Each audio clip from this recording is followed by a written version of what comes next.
মিয়ানমারের সাগাইং অঞ্চলে ক্রমেই বাড়ছে জান্তা বাহিনীর অভিযান। সম্প্রতি অঞ্চলটির ওয়েটলেট উপশহরের দুটি গ্রামে সামরিক হামলায় প্রাণহানির ঘটনা ঘটেছে। অগ্নিসংযোগে পুড়ে গেছে বেশ কয়েকটি ঘরবাড়ি, জিম্মি করা হয়েছে বেশ কয়েকজনকে। এক প্রতিবেদনে এ তথ্য জানিয়েছে বিভিন্ন গণমাধ্যম।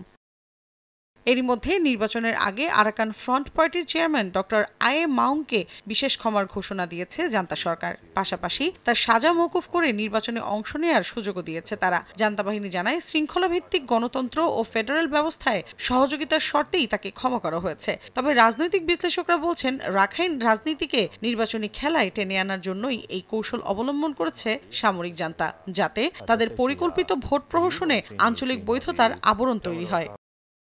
ডিসেম্বরে আয়োজিত নির্বাচনে সরাসরি অংশ নিচ্ছেন সেনা কর্মকর্তারা।